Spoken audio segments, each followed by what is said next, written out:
Hana Muktada Ravi Shankar Chingolachalgi Facebook Live pu yang biriba amadi ko na playback tawir kadoriba punang po Ravi Shankar Chingolachalgi mai kai dagi ai gi chanapi resmayam khongolona na taram nok chabugalona ikono na khulom jari duga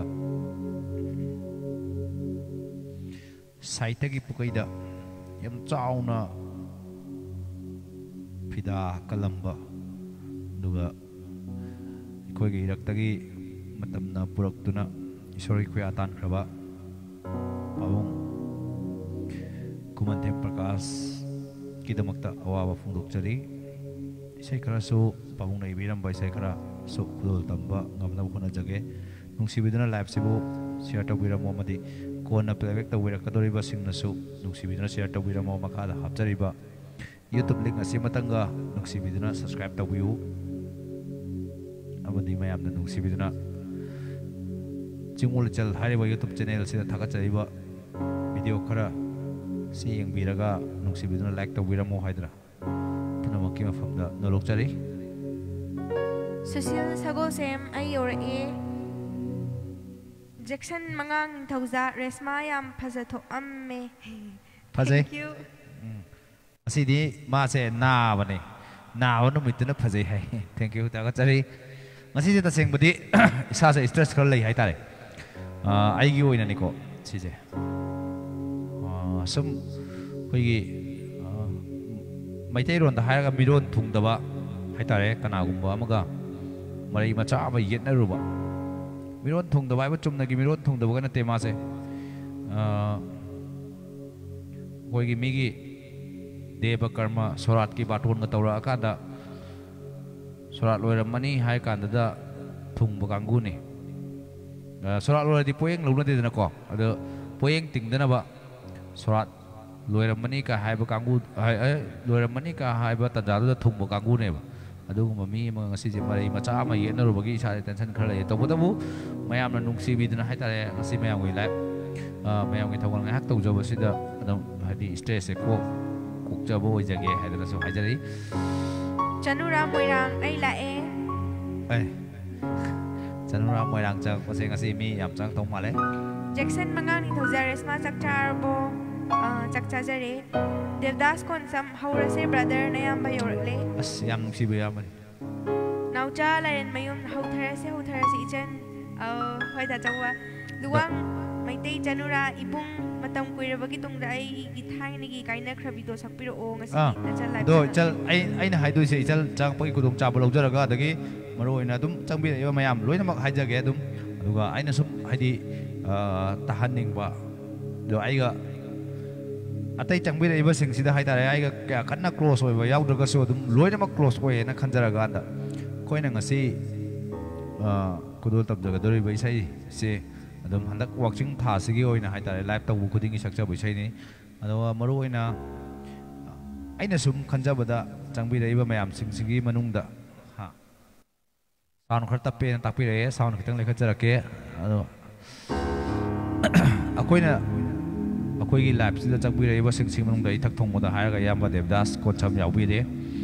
ꯏꯁꯩ ꯑꯃ ꯋꯥꯛꯆꯤꯡ ꯊꯥꯒ ꯃꯔꯤ ꯂꯩꯅꯅ ꯍꯥꯏꯇꯥꯔꯦ ꯃꯔꯨꯑꯣꯏꯅ ꯑꯣꯏꯔꯤꯕ ꯁꯤꯆꯨꯋꯦꯁꯟꯁꯤꯒ ꯃꯔꯤ ꯂꯩꯅꯕ ꯏꯁꯩ ꯑꯃ ꯑꯗꯨꯝ ꯑꯩꯈꯣꯏꯅ ꯂꯥꯏꯐ ꯈꯨꯗꯤꯡꯒꯤ ꯁꯛꯆꯕ ꯉꯁꯤꯁꯨ ꯈꯨꯗꯣꯜ ꯇꯝꯖꯒꯦ ꯑꯗꯨꯒ ꯏꯆꯜ ꯂꯨꯋꯥꯡ ꯃꯩꯇꯩ ꯆꯅꯨꯔꯥ ꯌꯥꯝ ꯅꯨꯡꯁꯤꯕ ꯏꯆꯜꯅꯤ ꯑꯗꯨꯒ ꯊꯧꯅꯥ ꯌꯥꯝꯅ ꯂꯩꯕꯤ ꯏꯔꯝꯗꯝꯁꯤꯒꯤ ꯑꯋꯥ ꯑꯅꯥ ꯇꯥꯔꯕ ꯀꯌꯥꯁꯤꯡꯗ ꯃꯇꯦꯡ ꯌꯥꯝꯅ ꯄꯥꯡꯕꯤꯔꯤꯕꯤ ꯏꯆꯜ ꯑꯃꯅꯤ ꯑꯗꯨꯒ ꯂꯣꯏꯅꯅ ꯈꯨꯜ ꯉꯥꯛꯂꯤꯕ ꯏꯆꯤꯜ ꯏꯅꯥꯎꯁꯤꯡꯗ ꯑꯩꯈꯣꯏꯅ ꯇꯧꯕ ꯉꯝꯗꯕ ꯀꯌా ꯑꯃ ꯇꯧꯕꯤꯔꯤꯕꯤ ꯏꯆꯜ ꯑꯃꯅꯤ ꯏꯆꯜꯕꯨꯁꯨ ꯇꯔꯥꯝꯅ ꯑꯣꯛꯆꯔꯤ ꯏꯁꯩ ꯈꯨꯗꯣꯜ ꯇꯝꯖꯒꯦ ꯃꯤ 100 ꯁꯨꯔꯒ ꯈꯨꯗꯣꯜ ꯇꯝꯒꯦ ꯈꯟꯖꯕꯅꯤ ꯑꯗꯨ ꯇꯧꯕꯇꯕꯨ ꯃꯤ 68 ꯁꯨꯔꯦ ꯏꯁꯩ ꯈꯨꯗꯣꯜ ꯇꯝꯖꯒꯦ ꯆꯅꯨꯔꯥ ꯃꯣꯏꯔꯥꯡ ꯉꯁꯤꯗꯤ ꯉꯟꯇꯥꯅ ꯁꯛꯂꯛꯑꯣ ꯍꯣꯏ ꯁꯛꯂꯛꯑꯗꯕꯅꯤ ꯆꯦ ꯌꯨꯍꯦꯟꯕ ꯃꯣꯏꯔꯥꯡ ꯆꯥ ꯕ꯭ꯔꯗꯔ ꯁꯤꯁꯇꯔ ꯍꯧꯔꯁꯦ ꯇꯥꯟꯅꯕ ꯉꯥꯏꯖꯔꯦ ꯀꯃꯦꯟꯁ ꯈꯤꯇꯪ ꯌꯥꯝꯃꯟꯕ ꯑꯗꯨꯗꯨꯒꯤ ꯍꯥꯟꯅ ꯄꯥꯊꯣꯛꯆꯈꯤꯒꯦ ꯇꯧꯕꯅꯦ ꯈꯔ ꯕꯣꯏꯆꯥ ꯐꯤꯖꯝ ꯍꯧꯔꯁꯦ ꯕ꯭ꯔꯣ ꯂꯨꯋꯥꯡ ꯃꯩꯇꯩ ꯆꯅꯨꯔꯥ ꯏꯕꯨꯡ ꯃꯔꯩ ꯌꯦꯠꯅꯕꯤꯒꯅꯨ ꯅꯆꯜꯅ ꯅꯨꯡꯉꯥꯏꯔꯣꯏꯗꯕ ꯊꯕꯛꯇꯣ ꯇꯧꯕꯤꯅꯨꯀꯣ ꯑꯦꯅꯤꯋꯦ ꯁꯞꯄꯣꯔꯠ ꯇꯧꯖꯔꯦ ꯏꯕꯨꯡ ꯊꯦꯡꯛ ꯌꯨ ꯑꯣ ꯁꯨꯃꯥꯏꯅ ꯇꯧꯕꯅꯤꯗ ꯍꯥꯏꯗꯤ ꯑꯩꯅ ꯉꯁꯥꯏ ꯍꯥꯏꯖꯕꯗꯣ ꯃꯤꯔꯣꯟ ꯊꯨꯡꯗꯕ ꯍꯥꯏꯁꯦ ꯃꯤꯒꯤ ꯁꯣꯔꯥꯠꯀꯤ ꯕꯥꯇꯣꯟ ꯑꯃ ꯇꯧꯔꯛꯑꯁꯨ ꯑꯩꯈꯣꯏꯒꯤ मागी सुरात से लोयरगा थुंगदी नुंगाइदा हादि सुरात लोयरगा थुंगुबा हाइसिमक्तबु पोयेंगबदि यारोय तबदबु सुरातुदा तौरमिबा चाना थनबदुदि चाथोग लाक्तोइनेबको अदुगुम्बा मी अमगा ngasi se kitang tension kanarure adudagi kitang stress lay adu tawadabu mayamga sum sumaina interaction tawnobasida dum phagre Noren Kaisam ngasi di khanjaba sapir o chai khre ngasi nangge lobukta success da tom longjam ai sulakni ichan Govin Wangjam kai mithil charage iromba tajare chanura moirang lairen matung nga inbadawna inaba share taw khrabani da bumbe thank you chal thank you then the chanam ichan udaguire au chanura moirang ngasi di ijal gi sei khalaroi gi ibungna aiga chana ga daba isem ta kam thabiro o okay Elen kuman lai khuram chak libala mai sa u ichal yam nungshina haifetang hoi sakjarage Didi mayam isai horse Jibi 97 yauksan gre ahum jidi dum isai manung dum tawjarani adu amaroina aina chama sure ai thak thongba yamba Devdas Konsam isai je tarakan soidana maki kamera ma pibirakani haibagi thajaba thamjari isai je yam nungsiba haidi aina angang yam oiringaida isai je Laikidraba Baba Jayanta Kumar Sharma ibiramba isaini aduga hojik hingi ojani aduga aina di yam nungsina mama haina kauje mama Bimulana sakpiba isaina aina angang da sum tek hayda hayda tambijabani mamagi saisisu tahanjai aduga aina nangi do swaida soire sumain tawre kaina khara khara tambijabani hojiksu mapung phadri tawtabu isaise walking tha sidri bogi oina eguma live nangjaraga di isaise mapung phana dum isaisina ahan boina kudol tamjage aduna tamjage chei hogjage jagi isaise kudol tamkibada soikiba lankiba yaroga sangapigani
ꯍꯥꯏꯗꯤ ꯏꯁꯩꯁꯤꯅ ꯏꯁꯩꯁꯦ ꯅꯨꯡꯇꯤꯒꯤ ꯑꯗꯨꯝ ꯇꯥꯏ ꯑꯩ ꯏꯁꯥꯅ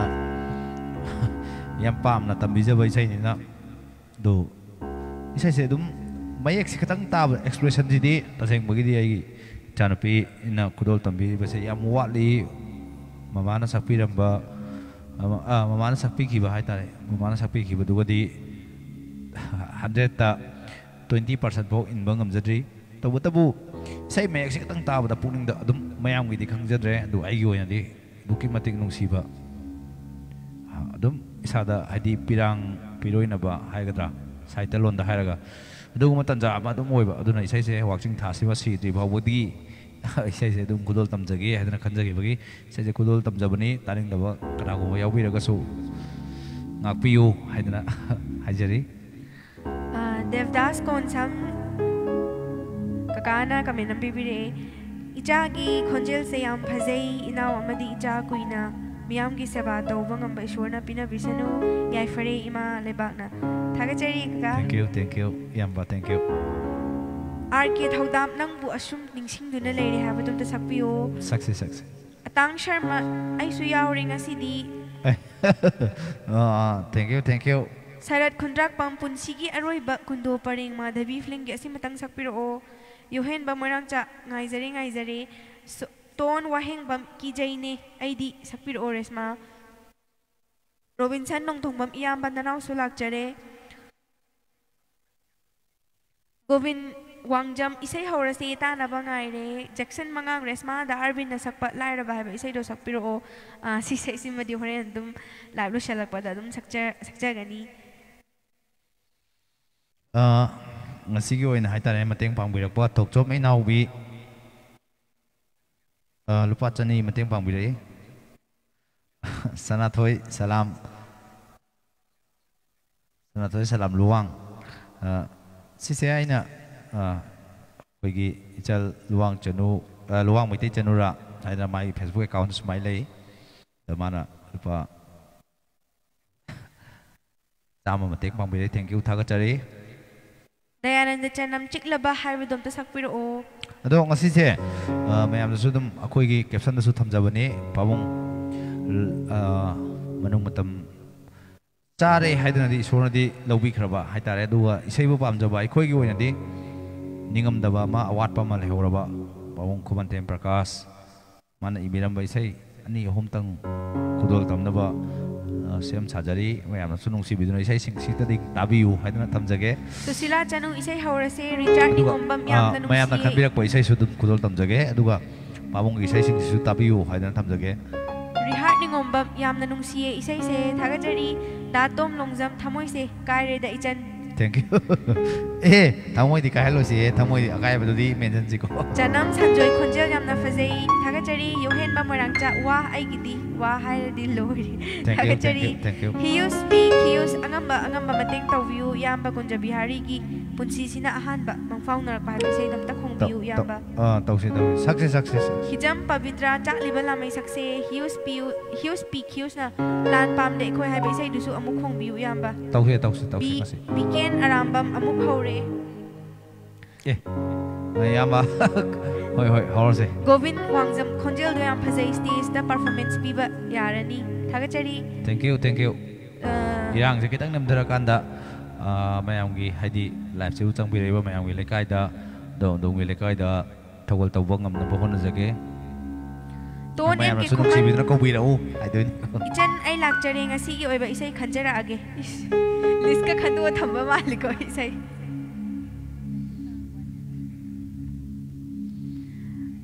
ꯑꯇꯥꯡ ꯁꯔꯃ ꯏꯁꯩ ꯇꯥꯔꯤꯉꯩꯗ ꯀꯃꯦꯟꯒ ꯂꯣꯏ ꯀꯥꯎꯔꯦ ꯁꯅꯥ ꯁꯥꯒꯩ ꯈꯣꯟꯖꯦꯜꯁꯦ ꯁ꯭ꯋꯤꯠ ꯌꯥꯝ ꯐꯖꯩ ꯊꯥꯒꯠꯆꯔꯤ ꯊꯦꯡꯛ ꯌꯨ ꯂꯨꯋꯥꯡ ꯃꯩꯇꯩ ꯆꯅꯨꯔꯥ ꯇꯁꯦꯡꯅ ꯄꯨꯛꯅꯤꯡ ꯅꯨꯡꯁꯤ ꯏꯕꯨꯡ ꯏꯁꯩ ꯃꯌꯦꯛꯁꯦ ꯇꯥꯕꯗ ꯑꯗꯨ ꯏꯁꯩ ꯃꯌꯦꯛꯁꯦ ꯑꯩ ꯑꯝꯇꯪ ꯀꯣ ꯍꯥꯏꯗꯤ ꯋꯥꯛꯆꯤꯡ ꯊꯥ ꯂꯣꯏꯁꯤꯜꯂꯛꯄꯗ ꯍꯥꯏꯇꯥꯔꯦ ꯁꯣꯏꯗꯅꯃꯛꯀꯤ ꯏꯁꯩ ꯃꯌꯦꯛꯁꯦ ꯑꯩꯅ ꯍꯥꯏꯗꯤ ꯀꯩ ꯍꯥꯏꯇꯥꯔꯦ ꯇꯥꯏꯞ ꯇꯧꯔꯒ ꯑꯝꯇꯪ ꯊꯥꯒꯠꯆꯒꯦꯅ ꯈꯟꯖꯔꯤ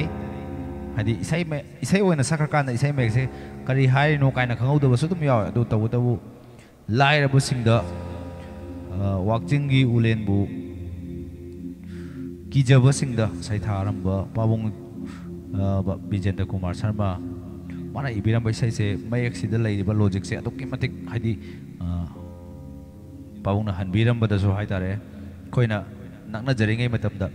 वासे कई हाइनो कमाइ तोइनो काइना पाबुंग कई हाइनो कमाइ तोइनो हंगबुदा आइदि खुंबीरंबा अदai इसैसी सुर सैहेक अदुना तोंगाना थमगा मयेक सिदा पिनिंगिबा थिमसे लाइरबसिंगदा याम सैथाबा हाइतारे अदुना आइसु इसा लाइरबा मो ओइना इसैसे अदुके मतेक नुक्सिजबा अदुना ने आइना एग चानुपीदा इसैसे सक्तबा यादे हाइना नमदा खर तंबिजरे तबुतबु इसैसे 20% यौद्रि ओजा सिंगना सक्पीरिबा इसैदुगा चांगदमनरुबदा 20% यौदे हाइना लौजै 100% ga yori am thi fajarak to jani mimi maring ichan namadi kaka na hanso ina khanjaba isai do sakpiramde adumo ngasi di sak ngasi su sakpiroi dro kai isai do nahan yu wat khaw gre okay ma'am yam kana re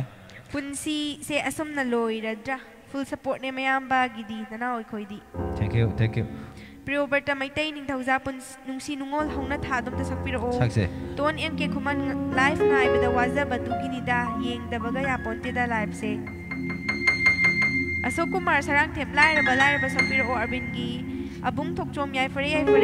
badan pokram bam wana halakpani ijanga itaw ga ubada fare thank you phakre nang na sagai amagi mauni sakpiro tause share tawkhrabane mayamba Thagachari. Thank you. Live share to you. Thank you. Nandai kham chirang full support. Atang Sharma jak lebala mai thapaching na ngasi umta tajagi. Chak lebala mai se am khalle ko. Adubu chak lebala mai sigi mamang da haitare. Koi na su ngachai rest in peace haidan thamjagi ba pawong Kumante Prakash ki sai amatang di khudol tamjaram ge aduga chak lebala mai khudol tamjage.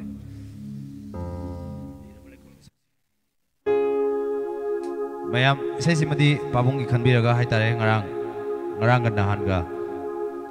lona ba hingda laiwa kraba matam yore haidana di sorna pubi kraba pabung da dedicate tawjage pabung ki punchina haidi thawaina mapugi lekol da ingna chikna santi oina leiruna ba isai si ta sengbadi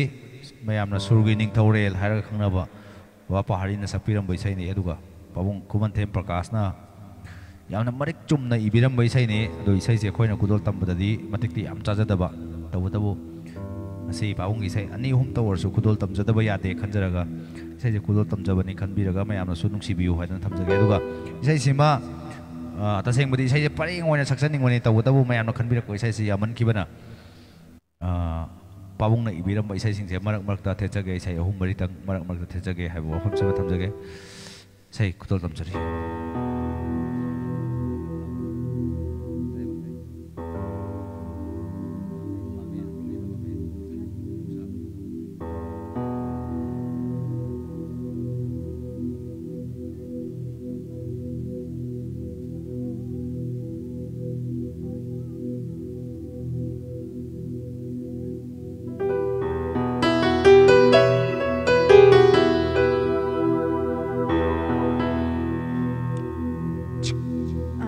Hello.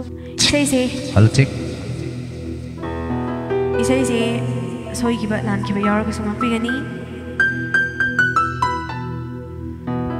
Kung ginong jo isina nilo arino punna shaklo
Chak level la mai khandi gi ba sing du da question am tak hang jage chak level la mai se karam ba chak level la mai na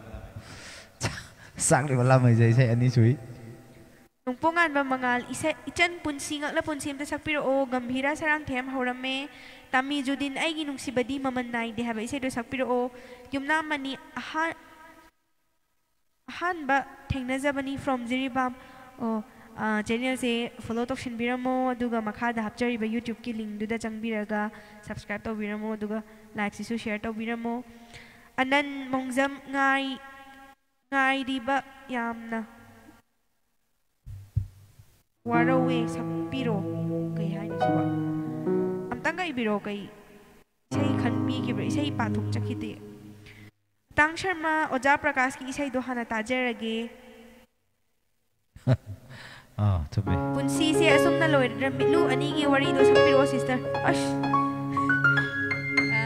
zaran bi gi kitang pharak tani kaka da budi sahan be ai abung rozika ngai khini nang nau boy sapiro noren kai sam chai khring asi nang ilok to salak pa kaw ni ko mimi maring anau ba chahi sidadi ichal amani kakabu awaba kaya thodok tuna mayam ki seba phangjabo oisanu haina ishona Shoda kangan jari noi ki punsi da nungai ba punsi oiduna layu haina ina haijari. Thank you. Atang Sharma na aigi isai asi aigi di thawai manga ni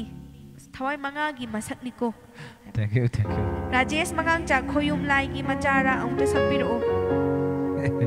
Oi troke. Mi talam dai da troke. Nabakeshwar si h mathangi hapta da soidana sakjage haibi khiba. Anau ba jahi ki kudol da sitha horabi. Wakchingi gulab sapiro oresma. Si se thidi am thijabane aseng bane ngasigi anau ba jahi kudol da sitha horabi wakchingi gulab se adom da kai gumba haidi isai se phangbira gadi ai gi WhatsApp number sida amtang isai da thabira di am nungai isai se phana ba hane yam kana thijabane thijai se kai gi no harga ngarang gan han gi lona ba hing da haitare pabung kuman them prakash na isori khuya tan kiba isai simak mama yan sempam bilasini dewi na sapi kiba isai ni wakchingi khudol da chitta horabi sorry anu bo chahi khudol da chitta horabi wakchingi gulab se isai se phana ba thi bada isai se phang da ba duna isai se taseng namaki phaba ngam jada bani wasigi de makta nga piu odana ibiram ba isai haitare sing manungda amani hojiki hariba Ano bo chahi khudol da chitha horabi wakchingi gulab se akoina से थीजबदा फंगजद्रे हाइतारे इसाइजे all India radio Imphal ना दि सतोपिकी बादो इसाइजे Koyna YouTube ता कइदा थीबदि फंगद्रे दो नक्नबा सिंगदा हंगबदसु इसाइजे फंगजद्रे दो कइगुंबा अदमना इसाइजे फंगबिरगदि इसाइजे फंग थाबिरो हाइदना थमजगे लुवांग सलाम लाकपा नुक्शिरबा इयाम्बा अमदि इचल इसाइसु फजई आइसु लाए thank you Pritam नोइतोंबम इयाम्बा सदानदगी पुंसी ngakla पुंसी नंगी थंगिरैना अवा नुंगाई पुरी तबदु सपिरो सोरो खाइबम रिसिके सिंग इसाई कितंग सांगना अमता खनसिरा खनबिरो यानी गल्लिंgai sida खनबिरो खलो नोंपोगान बा मंगाल पुंसी ngakla पुंसी अमता सपिरो याम खनबिरे को सिसेसे मादगी असai chak level lamai ga si se ga yam tang sharma ita man jaga da chatlani haibai sai do sakpi gani sakse thajaba thamjari luwang salam lakpa ningsing banang se lairon chan khrobai haibai sai si sakpiro o chal anan laishram life nungai hanse thank you mahanta nang tu happy new year darabi same to you lokhon moirang them oja good evening hingminasi aikoi Bipin Wangjam ichan na madita mo ang mamateng tawzarake theng laba achikpa ahing om ta sakpiro o please sakse so na sakse masai chak level lamai khanbira kibudo chak level lamai se chak level lamai ama hita saksaragi ko haidi karam bai sai no do haibi draw ne hai tare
खिबना सोई खिबा यावरबसु हाय बा इसे दो सकपिरो नाउचा वाहेंग बम hi bro मिमी मरिंग ngasi di aina isai he khanjabaga sakpiro torai isai do Saya saiki kena nunda saya masuk oke.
Challenge mayum mi se yam khala ego invite tau da nam ba dum la e thank you da chawba thank you Atang Sharma as aduni dana very good thank you Priyoberta maitai ning thauza nung sinungol hauna tha kaw binu ko tamo ma di chal naw chaw heng bam isai wow hero inam ai amo halakini film gi nang na inakta leiraba phaja di isai do upai lete Sana chanam chingdol pagna pai di balai chil dom ta please.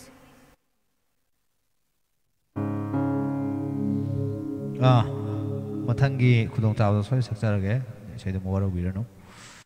Top sei ma sin bi ba yar sin biu. George R. Ravi Shankar chingole chal gi haitare YouTube channel ma makha da hapchari ba. Sidai sida changbiraga haidi tabiraga di sei se ai chal Vidya Mani ga duga singa matrix ki admin ga haitare sakiba chingdol pakna se record oina yau hapcha bane adu nusi bidona tabi hoina thamjage George R. K. ne headmali aina nusi ba habe se do sakpiro tause soro khaibar music ke sing ke ge moirang lepaki yumnam mai mingpan lakti se kai gina nasakpado yung nakti pale maming di pandre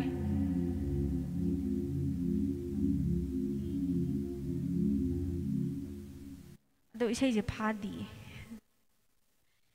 makakanbiro madu upay lete risike sagate Atang Sharma ngasi di isay khara adum tarage ko waro binu ko waro dene kaino ne isay tao ka do waro dun ko tabi na bane tawdari se sana chanam yam thangna sakta sumatik saglo hoi sana chanam gi isay je aina phada ba dugine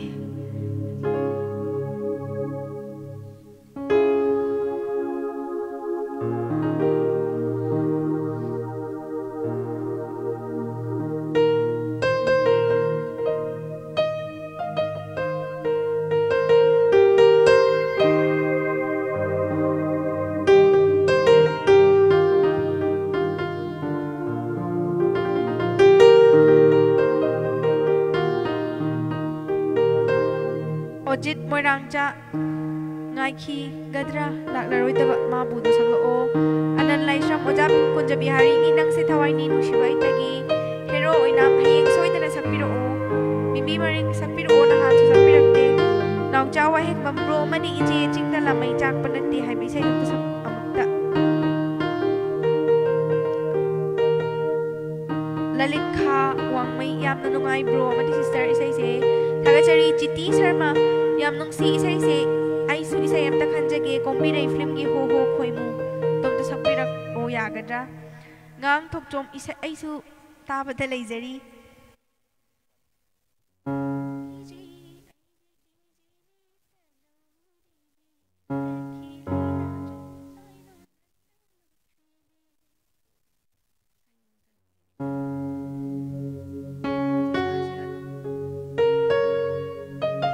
ꯅꯍꯥꯟꯈꯩ ꯈꯟꯕꯤꯔꯛꯇꯕ ꯏꯁꯩ ꯑꯃ ꯈꯟꯕꯤꯔꯛꯑꯦ ꯉꯁꯤ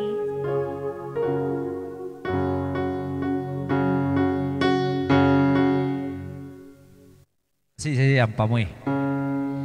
ꯍꯌꯦꯡ ꯁꯣꯏ ꯁꯛꯀꯦ ꯍꯌꯦꯡ ꯍꯣ ꯍꯣ ꯈꯣꯏꯃꯨꯁꯦ ꯍꯥꯏꯗꯤ ꯑꯩꯅꯗꯤ ꯐꯥꯔꯝꯒꯗ꯭ꯔꯥ ꯈꯟꯕ ꯑꯉꯥꯡ ꯐꯥꯔꯝꯂꯦ ꯑꯗꯨ ꯃꯇꯦꯛ ꯑꯃꯗꯤ ꯐꯥꯕ ꯃꯇꯦꯛꯁꯦ ꯁꯛꯇꯣꯛꯑꯔꯣꯏꯒꯦ ꯍꯌꯦꯡ ꯁꯣꯏ ꯁꯛꯆꯒꯦ ꯑꯗꯨꯝꯅ ꯈꯟꯕꯤꯔꯛꯇ꯭ꯔꯒꯁꯨ ꯍꯌꯦꯡ ꯁꯣꯏꯗꯅꯃꯛꯀꯤ ꯍꯣ ꯍꯣ ꯈꯣꯏꯃꯨꯁꯦ ꯁꯣꯏ ꯁꯛꯑꯝꯃꯅꯤ ꯍꯌꯦꯡꯒꯤ ꯂꯥꯏꯐꯇ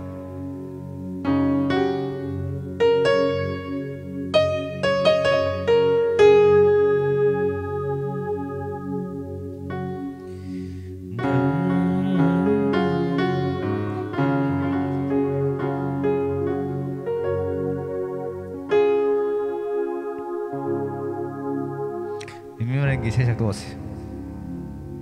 미미마랭기 이세세 삭다바 숭아야 돼 하비로니나 삭다래.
ꯃꯇꯦꯛꯁꯤꯒ ꯈꯨꯗꯣꯜ ꯇꯝꯖꯒꯦ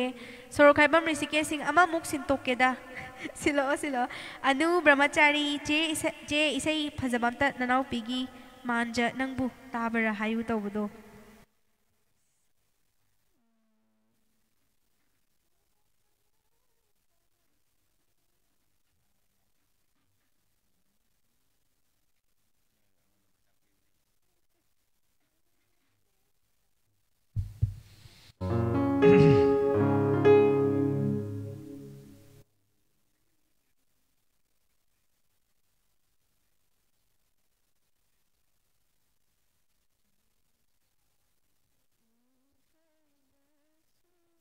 ꯇꯤꯇꯤ ꯁꯔꯃ ꯍꯌꯦꯡ ꯁꯣꯏꯗꯅ ꯁꯛꯄꯤꯌꯣ ꯉꯥꯏꯖꯔꯝꯒꯦ ꯍꯣꯏ ꯁꯛꯆꯒꯦ ꯅꯥꯎꯆꯥ ꯋꯥꯍꯦꯡꯕꯝ ꯋꯥꯎ ꯋꯥꯎ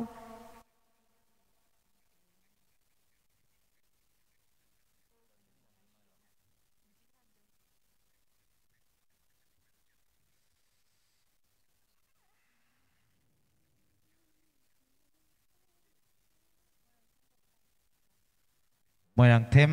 lokhon na lupa yankhei mateng pangbire aduga bipin wangjam na lupa tara su mateng pangbire thank you thagachari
हाने 2023-24 दी खत कुन थारा में 25 yorok पता गिदी अमु Saturday Sunday कतंग हाई तारे लाइव से तुम्हारे थाजा बने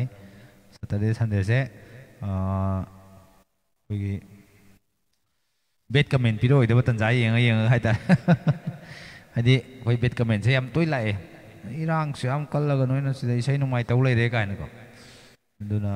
तंजाई यंग थाजा बने हाई तारे Ojit Moirangcha isai sakpira pagi damak thagachari chathobi thagachari anan laishram ahing da khong bi ho tamna saklo o tangshar mapura aseng basur da ngaure he saita Noren kaisam no sulupa yang kai mateng pangbi re adum hana degi su mateng pangbi ba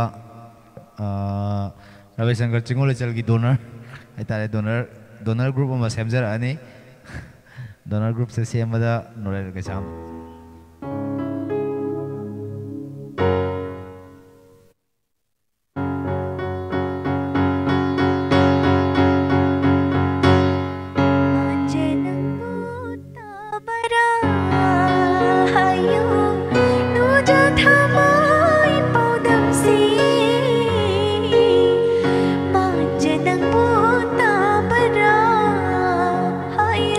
hey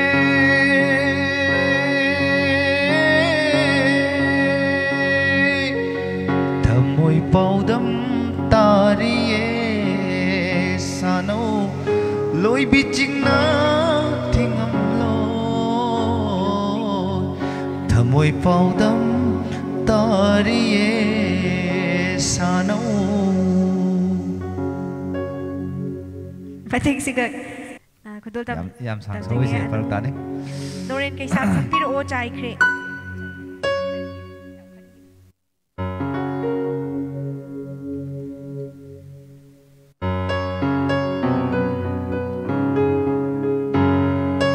May kuna sili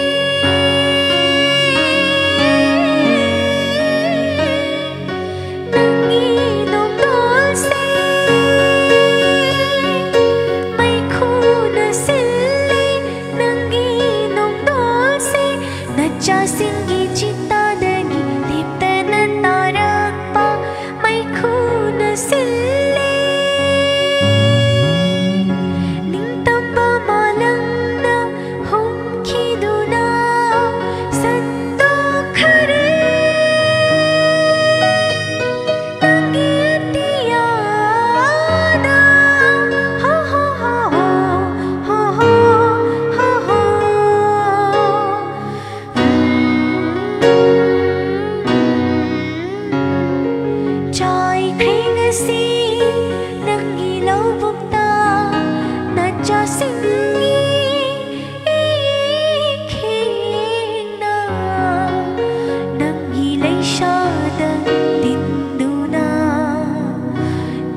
Kamiendo nairamdaba adugining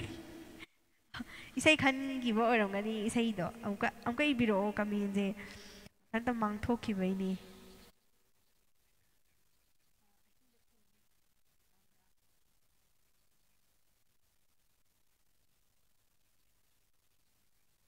sana thoiba me thank you thagachari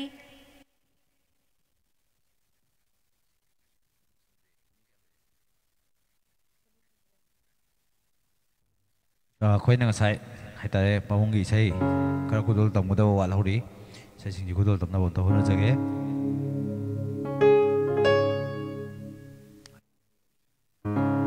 megha to na isai dilar dana kamen po parak de good night kamen je mang ibagini ko athanta chongthoki bagini warau biroi amuktanga ibiro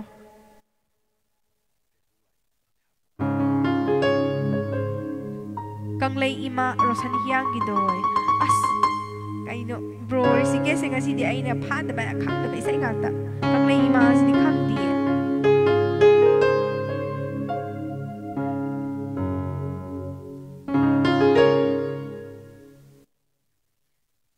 isay sa ani di Susan Gredo ahum su da di ay na sak pada phad ba isay yam pam na gi ba hai tare mayam pamna kiba ho khoina ngasi haidi isori khoya tan herga su ingna chikna mafugi lekolda santi oina khoya tuchina leiruna bagi damak thongni jariba paungna ibiramba mayam su yam pamna tana kiba haidi halaban singna haitare yam pamna tana kiba isai ama khudo tang tam jage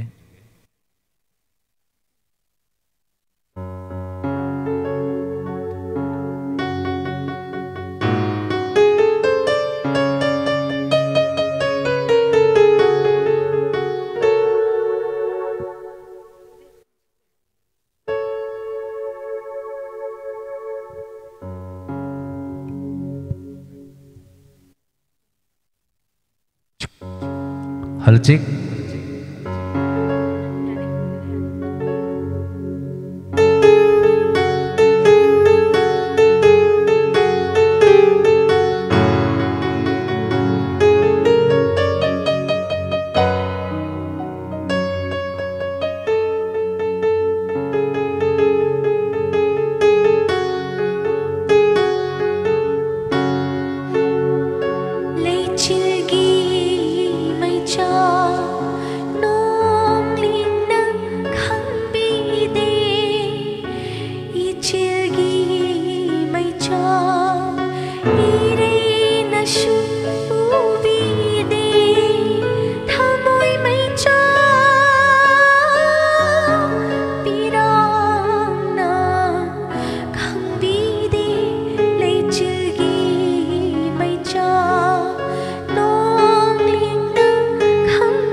थागचरी सोरो खाइबम रिसिके सिंग अमा मुखलक खिनी cam काय दिए इबसिना हेनसु नुंगाइदा अदि अमगा कुगल जगे बिमी मरिंग अमुकसु खंजगे आब्रो इसे इसे आइना पामना खलक बनी सकपिरक्त्रदी आइना पामना खनबगी कानादे पुंसीदा नंगा थेंगनरमद्रबा हाबे इसे दुने सी इसे जिगी मपु उम लइए पुंसीदा नंगा थेंगनरमद्रबजे मा चंगक्त्रिए मा ngasi changaktri macha traga soi sakjarongge si se mapu umlei haitare punsi da nang hero inam ai amu halakini film gi hayeng rehearsal tawbiraga sakpiro o nang nei nakta leiraga ngaijaramage hayeng ngai hero inam wara ubiyate hojiki hariba isai du kana sakpano hoido yamunna tabiyo ko aduga hariba saisak pi haitare yam phauba mana sakpa isai sima Ravi Shankar Chingu lechal gi oina punchi gi phaba so ngamaroi haidi khoi magumba amagi matau tabba ngamjade haitare punchi gi phaba so ngamoi haitare asmai samjage basu maitai punsi gi ahanba punsi gi angan ba yukta haiba isai dom ta sakpiro o khumuk cham ame chau bro lan mai film gi isai amta Ang Sharma Nongdol Thajana Aibu Kauthokli Momon Noktuna Amuk Tajaragi Soidana Sapigani Piki Manga Ngasi Kari Thokani Hayeng Kari Oigani Tambangam de Adubu Ngasi Su Amu Unare Yambaga Ichalga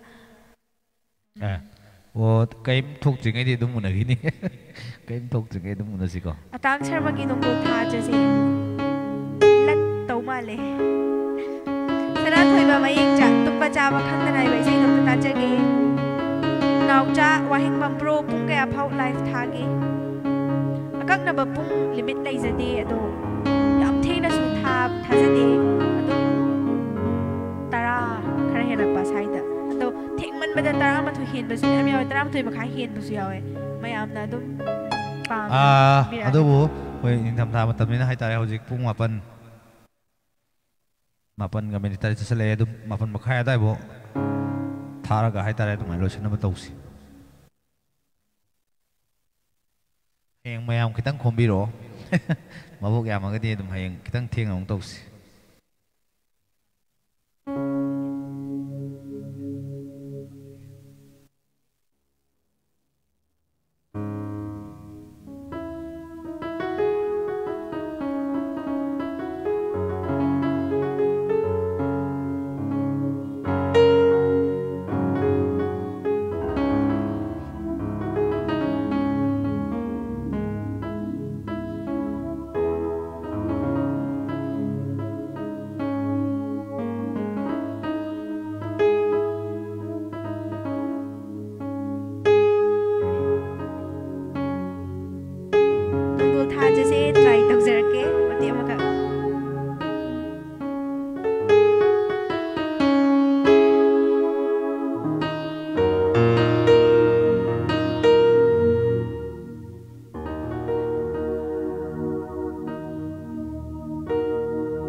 ꯃꯇꯦꯛ ꯁꯤꯈꯛ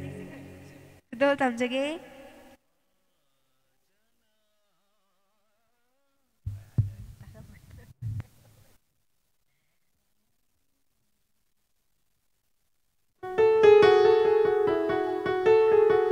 Ojit Moirangcha asumna kainani khaludabana nungshirure nungsiba masak khangdana sapiro Rabi Chandra nang se thawaini am tanjaningi sister ngasi gi ahing se hauki dringai da iche gi khonjen duna sak piom ta taja hoge ani sakcher ke surjit loitong bam ngasi di khara theng khare ujaning ba saktam nungsiba aina ga sakpadi yada jara nungsiba hu ni aina hena khanglam laba am hekte yai chalres ma wasing thagi sai du su yai Say ahumne piraize Suni bala akoi jam koi na ta khidraba isai ni basu maitai punsi gi angan bayuk ta haina hauba isai dam ta sakpiro o miren toy basinga lechil gi maichak isai du sakpiro o sakja khre pk mangang iyam banga sidi isai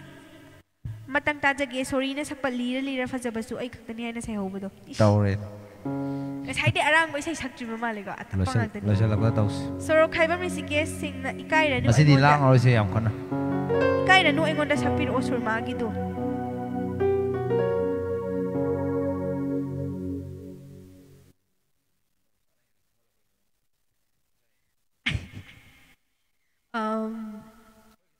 Bro waro bi ko kitang lo na nok pa ai ko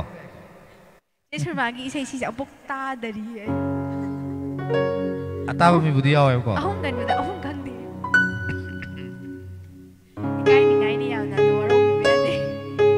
ai ta sing na ta za da bai ni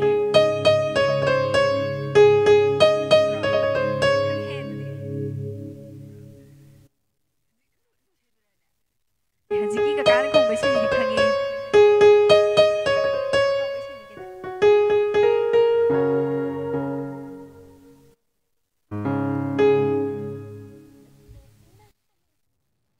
Masai koyum lai macha ga yam khan gim ne ko loi chatna ra ba khang de ani leiraga di sake taunda mi talam dai da Mai tay tomba ay bunung shiba tambiri ba please bro Martin Sagos eh kari gi sakta ni ge Yam ta sunu kai ta ba da isa sa ni sidi sidi isa sa ni ko leiraga simadi ngasi di saksa ro ge waro bi no Tang Sharma Daudi ya ba hai gadra taning na khanja ki bata ba phang jaba se ado ama diwali tumba cha ba khang dana uduna ta le edu tanga ta jage Aino edu sei mari sure basu mai te aina khanja ki bisai dum ta sakpiro o egi atai gi pari da oh punsi gi angan ba yukta sakchar ke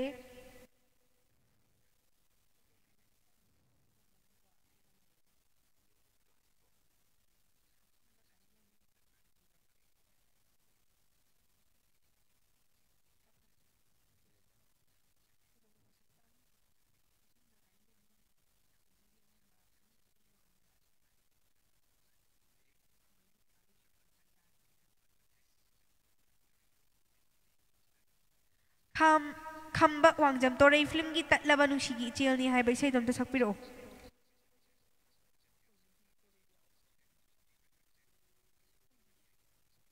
waro binu sai se phaja diye Rabi Chandra aina khanja bai sai do sister nang se thawai ni khumuk cha me chau Dinesh ki sai Suranjoy amom choi na tari ba shamlang amukta tajagi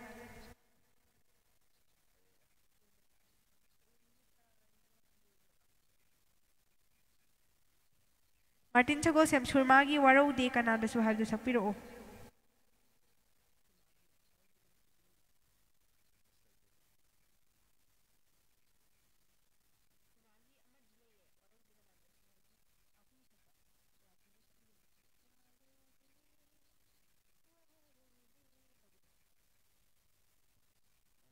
Mai tay tombat ay bunung shiba tambiri ba icha namadi bro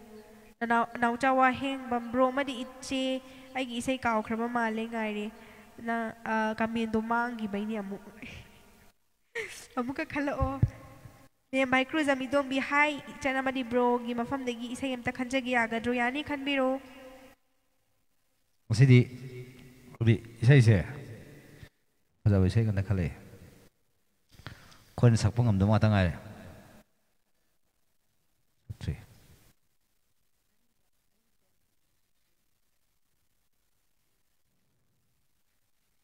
이세이세 아리바 사고 왜 이래 너 ꯍꯧꯖꯤꯛ ꯂꯣꯏ ꯇꯣꯡꯕ ꯑꯩꯒꯤꯗꯣ ꯀꯥꯎꯖꯔꯣꯏ ꯀꯩꯅꯣ ꯇꯧꯔ ꯊꯝꯖꯔꯝ ꯔꯦꯗꯤꯗ ꯂꯩꯖꯔꯦ 소리를 또 이세가 이세노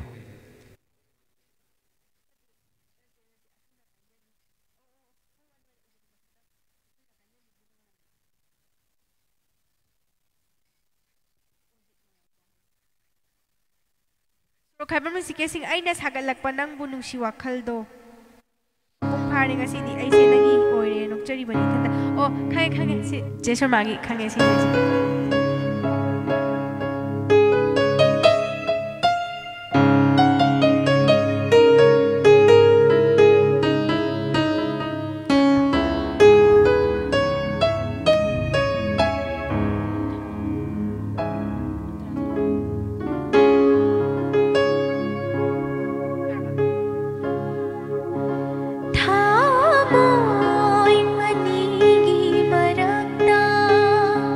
Lay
थमोल से वहंग अमगी वखल दे सपिरो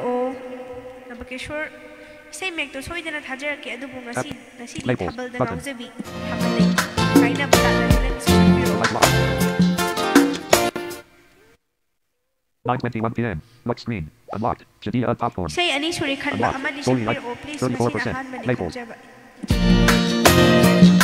Sakta yani.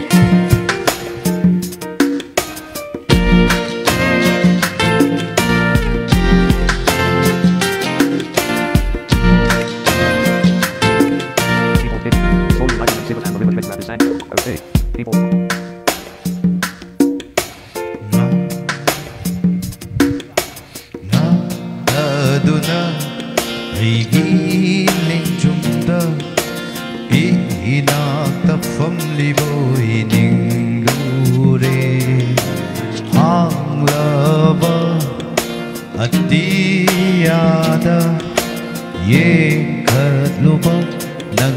Saktam na thanchari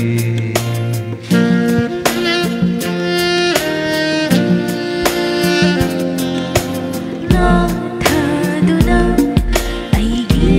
linjumda ina tafam ibo minglure hamlava atiyada yinkatluba Anglava atiyasu Nangi saktam na thankare Anglava atiyasu Nangi saktam na thankare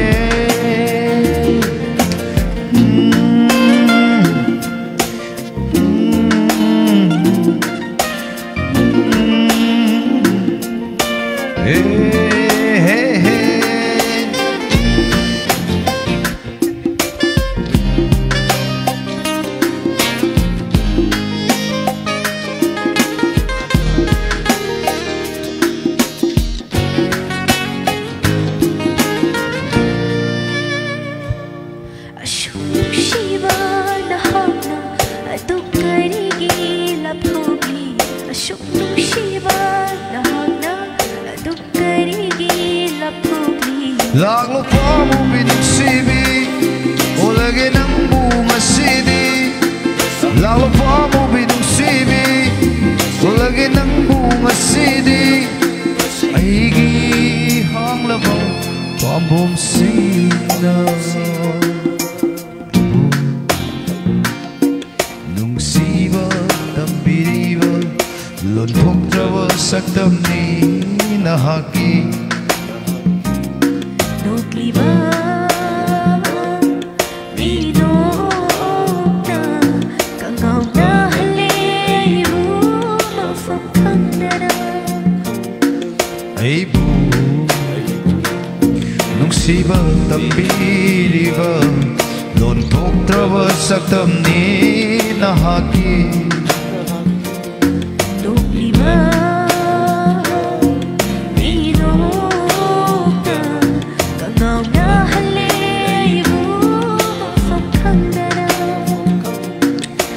Chikpa ahing su loi kare Thok lamba tha ja su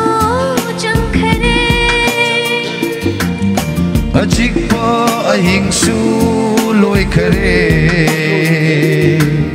Thok lamba tha ja su chang khare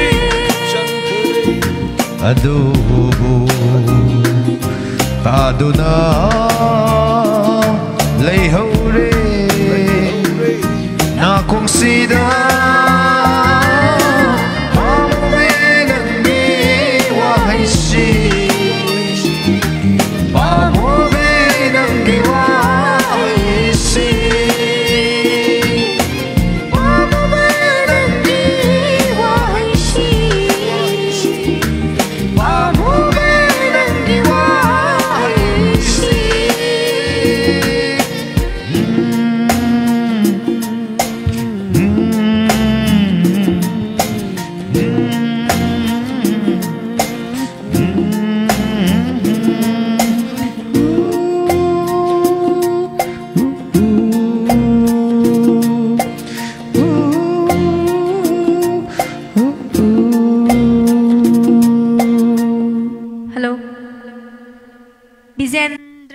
Maichak film gi oja me magi isai kayam kuina haiba isai do sakpiro o matek khara tang oirasu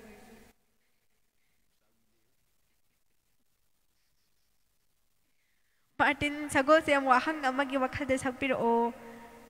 Maitai tomba mate ama khak asuk nung sibi na hakna si matang se bro sakjar bane Rabi Chandra aigi do sister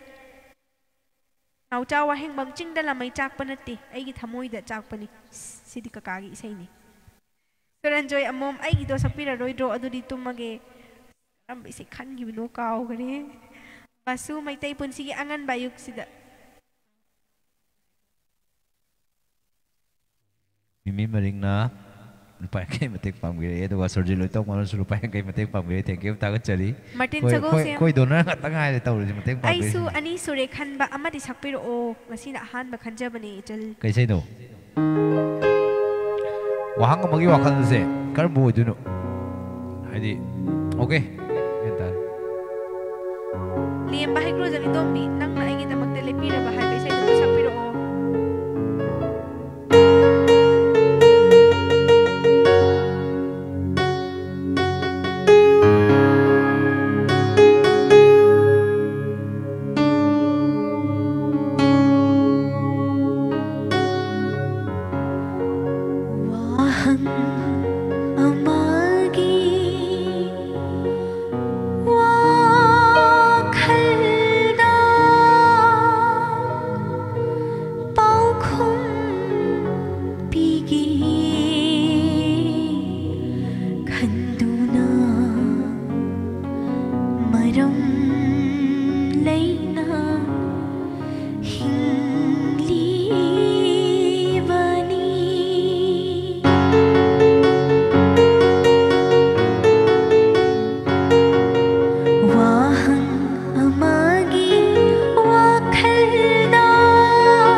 Wangjam Madhuri na sakpa ngasidi thengi da thaja nang sabai sai dam ta sakpiro o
Okram Muhindro Liri Sitpa Laishamema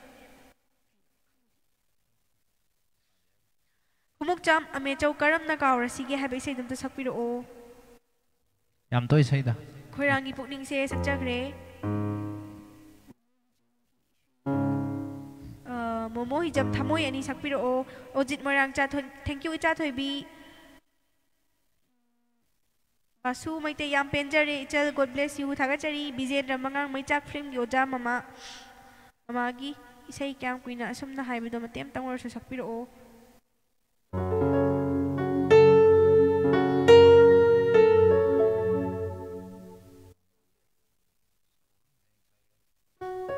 Haying, Isai Krakjagi, Haying Secretary. Surjit Loitong Mom Wakchingi Ulen. Tem singnari bi he gulab aroy bedo or sumatem tang soy din ichal. Yeah, how's it sani? How's it soy sani? Ngasai dai si saya karan khalake nang ngai bane. Sujit,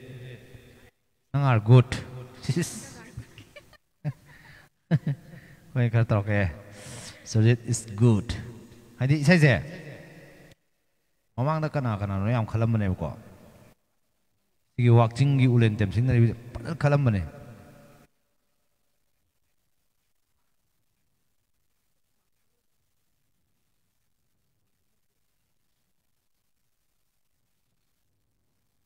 Noren kay sam ichan ay naloy na taban nungay kakaga ichan ga matampung bada na yaw na isay loy na taban nungay haba ko sorry na yaw na miyam gi seba taw bangang boyo ko thagachari lem bhai cruise am idom bi ichan amukta saklo o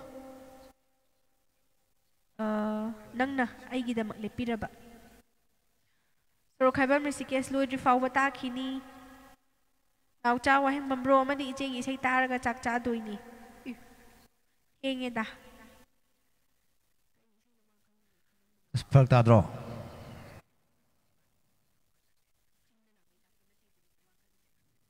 Kakagi isay ni ko di ay isay yaw di. Robert Salai, ichal resma khangam jabat nung shigi China si Sakpiro o phadiye. May tay tumba ay gikwai pam jam isay ni kapningi. Kapti kapi gino. James nga sekpam ichan khoirangi pukning si sakjagre. Tang sharmay asyam nung shiba isay ne wawa. Soro kaiba mi si guest 2025 to the lotion haninge. 2026 to na lahat ninge bye bye ilang madunungay. Kay no hau bada ngai ri thama Luigi Pedro. Momo hijam I like this song thank you. Rodin sana sam khang na khangau de ko matam do sakpiro o. Mimi mari ai na pamjana khanja badi sakpi di ko ka. Suji loi to pam nungsiba hu ni ai na hana khanglam laba. So kamar mi sikes isay ahong forsa chatla kanda ama di khange hai ki bani ko. Au. Salakani du di. Tang lang bani Ang lang bani na kitang aro bida sakit taw bani at tapasing jana sakto kitaw ba. Martin sago sem thanks ichal and bro matam sang na miyang gisaba taw mga boy biu thaga chari okra mo hindro liri sit pa mamalay sham me magise adi 2 lines ay phada ba junati isay do khang di kay isay do khang di waraw biroy kumuk sam ame chaw isay ahong khan babu amta sakpirakte osh me châu gi senga sai ai na di khang bai sai di oi gi bane ang yeng jage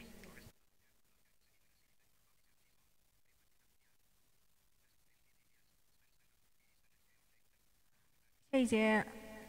Dinesh ki isai hai Dinesh ki isai ka Sujit to mo isay jam ta sa to se.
ꯏꯁꯩꯁꯤꯃꯗꯤ ꯀꯣꯟꯅ playback ꯇꯧꯕꯤꯔꯒꯁꯨ ꯍꯥꯏꯇꯥꯔꯦ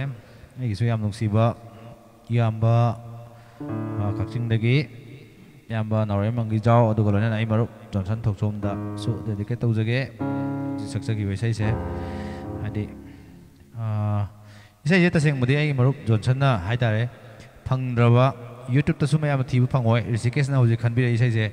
ꯑꯩꯅ ꯈꯟꯖꯕꯗ ꯍꯥꯏꯇꯥꯔꯦ ꯋꯥꯛꯆꯤꯡꯒꯤ ꯅꯠꯇꯦ ꯁꯨꯔꯖꯤꯠꯅ ꯍꯥꯏꯇꯥꯔꯦ ꯁꯣꯔꯤ ꯃꯤꯡꯁꯤꯡꯁꯦ ꯑꯗꯨꯝ ꯈꯔ ꯈꯔ ꯆꯌꯦꯠꯅꯕꯗꯣ ꯁꯨꯔꯖꯤꯠ ꯂꯣꯏꯇꯣꯡꯕꯝꯅ ꯈꯟꯕꯤꯔꯛꯏꯕ ꯏꯁꯩꯁꯦ ꯌꯨꯇ꯭ꯌꯨꯕꯇ ꯊꯤꯕ ꯐꯪꯉꯣꯏꯅ ꯈꯟꯖꯩ ꯏꯁꯩꯁꯦ ꯑꯩꯒꯤ ꯃꯔꯨꯞ ꯖꯣꯟꯁꯟꯅ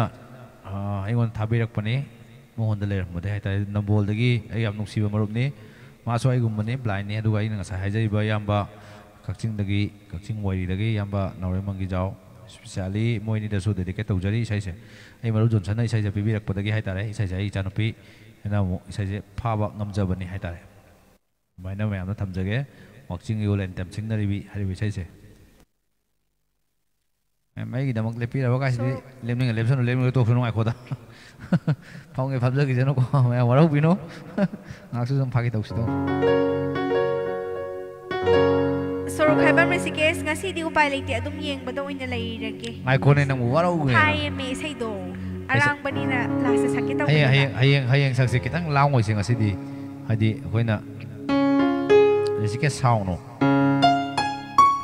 ꯁꯤꯗꯤ ꯑꯔꯥꯡꯕ Aying ba tapay isay amtang khalo doidi. ꯍꯣꯏꯅꯦ ꯔꯤꯁꯤꯀꯦꯁ ꯑꯌꯤꯡꯕ ꯏꯁꯩ ꯐꯖꯕꯗꯣ ꯈꯜꯂꯣ ꯅꯨꯡꯁꯤꯕꯅꯦ ꯏꯅꯥꯎꯗꯤ ꯃꯔꯝ ꯃꯣꯛꯄꯅꯦ ꯅꯪꯁꯤꯅ ꯂꯥꯡꯒꯟꯈꯤꯕꯁꯤꯅꯅꯦ ꯅꯪ ꯀꯥꯏꯅꯗ꯭ꯔꯤ ꯑꯩꯅ ꯈꯟꯕꯗ ꯅꯪ ꯀꯥꯏꯅꯗ꯭ꯔꯤꯑꯕ ꯀꯥꯏꯅꯕꯒꯤ ꯑꯋꯥꯕ ꯅꯪꯗ꯭ꯔꯤꯑꯕ ꯅꯪꯅ ꯀꯩꯒꯨꯝꯕ ꯀꯥꯏꯅꯕꯒꯤ ꯑꯋꯥꯕ ꯅꯪꯉꯝꯃꯕ ꯀꯔꯥꯏꯗꯩ ꯑꯌꯤꯡꯕ ꯑꯔꯥꯡꯕ ꯏꯁꯩ ꯇꯥꯅꯤꯡꯕ ꯍꯥꯏꯌꯦ ꯍꯥꯏꯗꯤ ꯁꯣꯝꯗ ꯅꯥꯀꯟꯗ ꯍꯥꯏꯗꯤ ꯅꯪꯒꯤ ꯑꯦꯛꯁꯇꯨꯅꯒ ꯁꯣꯝꯗ ꯃꯥꯒꯤꯗꯨꯒ ꯔꯤꯜꯁꯀ ꯅꯝꯃꯤꯟꯅꯗꯅ ꯂꯩꯔꯝꯕꯗꯨꯗꯕꯨ ꯅꯪꯅ ꯃꯇꯝꯗꯨꯗ ꯇꯥꯏꯕꯪ ꯀꯅꯥꯅꯣ ꯀꯥꯏꯅ ꯍꯥꯏꯕ ꯉꯝꯃꯣꯏꯕ ꯅꯪꯀꯣ ꯍꯥꯏꯗꯤ ꯃꯇꯝꯗꯨꯗ ꯅꯪꯅ ꯍꯥꯏꯗꯣꯏꯁꯦ ꯂꯩꯔꯝꯃꯦ ꯑꯩꯒꯤꯁꯨ ꯀꯥꯏ ꯅꯪ ꯇꯥꯅꯤꯡꯗꯣꯏꯅꯦꯕꯀꯣ ꯍꯧꯖꯤꯛ ꯅꯪꯉꯣꯟꯗ ꯑꯗꯨꯒꯤ ꯑꯁꯥ ꯂꯩꯇꯦ ꯀꯩꯅꯣ ꯅꯪ ꯀꯥꯏꯅꯗ꯭ꯔꯤ ꯀꯥꯏꯅꯗꯕꯁꯨ ꯑꯣꯏꯌꯣ Sanauna tanglaw thenglaba ahing mamayda. Simatang sakpiroo na ꯌꯦꯡꯉꯨꯀꯣ kabiri. ꯑꯁꯤ ꯀꯌꯥꯝ ꯅꯨꯡꯁꯤꯔꯤꯅꯦ ꯌꯦꯡꯉꯣ ꯔꯤꯁꯤꯀꯦꯁ ꯅꯪ ꯀꯥꯏꯅꯗ꯭ꯔꯤ ꯀꯥꯏꯅꯗꯕꯁꯨ ꯑꯣꯏꯌꯨꯀꯣ ꯀꯥꯏꯅꯕꯁꯨ ꯌꯥꯝ ꯋꯥꯕꯅꯦꯍꯦ ꯑꯁ ꯉꯥꯎꯔꯒ ꯆꯠꯀꯦ ꯇꯧꯕꯅꯤꯀꯣ ꯑꯩꯈꯣꯏꯗꯤ ꯀꯥꯏꯅꯔꯛꯑꯕꯅꯤꯅ ꯈꯪꯉꯤ ꯊꯨꯡꯅꯔꯤꯁꯤꯗꯤ ꯁꯦꯔꯥꯟ ꯇꯨꯔꯥꯟꯅꯦꯕꯀோ ꯂꯥꯏꯟ ꯇꯝꯕꯅ ꯑꯃ ꯑꯩꯅ ꯈꯟꯕꯅ ꯑꯃ ꯍꯥꯏꯗꯨꯅꯦꯕ ꯇꯧꯔꯤꯁꯦ ꯃꯣꯏ ꯄꯨꯟꯁꯤꯁꯦ ꯁꯤ ꯉꯥꯛꯇꯅꯤ Khara ngasi khara wathok khara thokna harani. ꯁꯤ ꯀꯩꯅꯣꯅꯤ ꯍꯥꯏꯗꯤ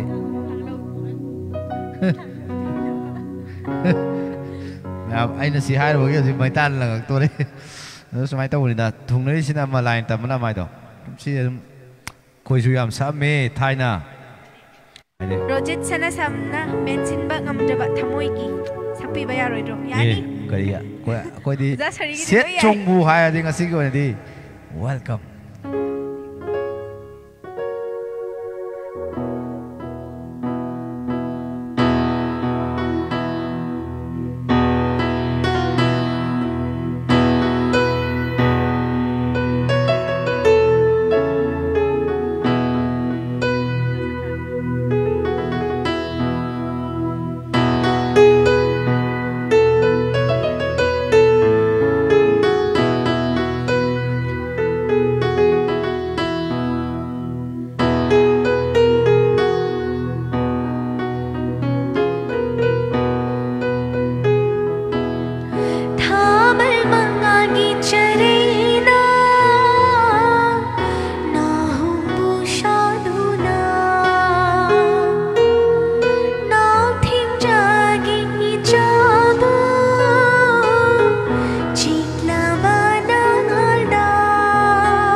कुइरे इसे दो ताजरगा मिट की P कंब्रे यंगजगे Ui ma.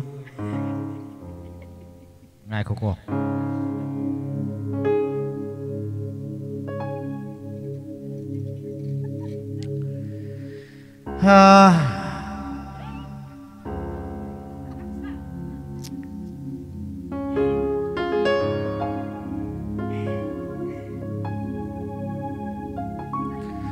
Sige.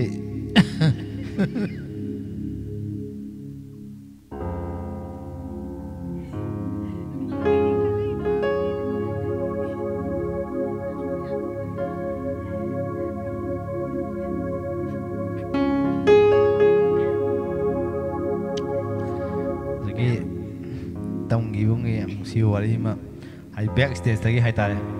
liên tục quá rồi khơi nốt nữa vậy tay nhầm cắt nốt đi rồi sẽ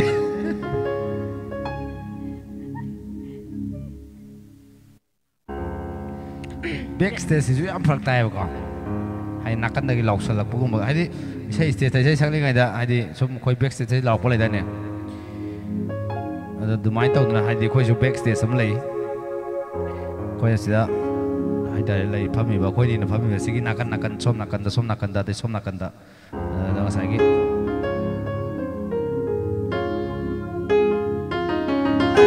kami ka patok jar ke ma'am budget mo rang jaro siminagi ay gitangang na bajibal na umon magjawa sa piro Santi Kumar Salam ay gidi nang tani mapo khuding ningol nay maflim gidok tatajage payal na sakpado Okram Mohindro kayam kuina asum na khang tuna rekhi ganim ta sakpiro Heng sakse Jehele nang asidi thengkre isa sungamde adadi isa ngamda ba ise yamtak khalo dana je saktar ke ngomong di saya kalau ka har nuko sa Surjit loitong bam darabi ichal resma matam chupada miyam gi thogal tawba kuling da mai pa porshanu good luck thagachari Momo hijam adu oi tardi nusibi nang ka kainar ba matung sida sakpiro o chanbi duna Kana no hojiki do kaino ai ko ai nang sai kaina ba se khalo na hai gi bu risiki sta hai gi ni ta do Mai tei lai ma isi phajaba ma lam me chalna Kennedy Okram yam nungsi isai se thagachari Nungsi binang ga kainara matung sida Matem di saya ko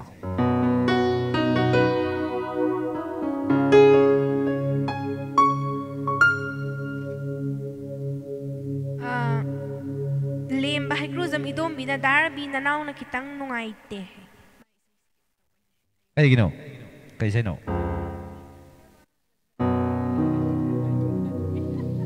Masaya gitu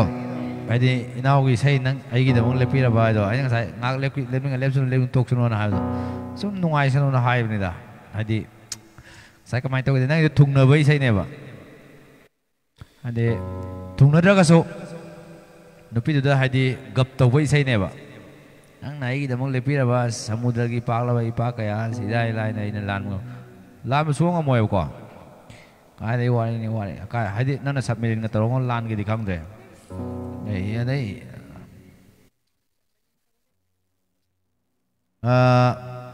dado sep na hayo do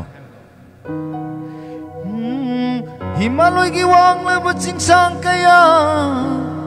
helicopter tung laga ay na kabangam gani ano na yun ko kaya hadi nupi da gap taway say ni hay tari say do sao nó có sung si ba hay na bani ko koi family ne na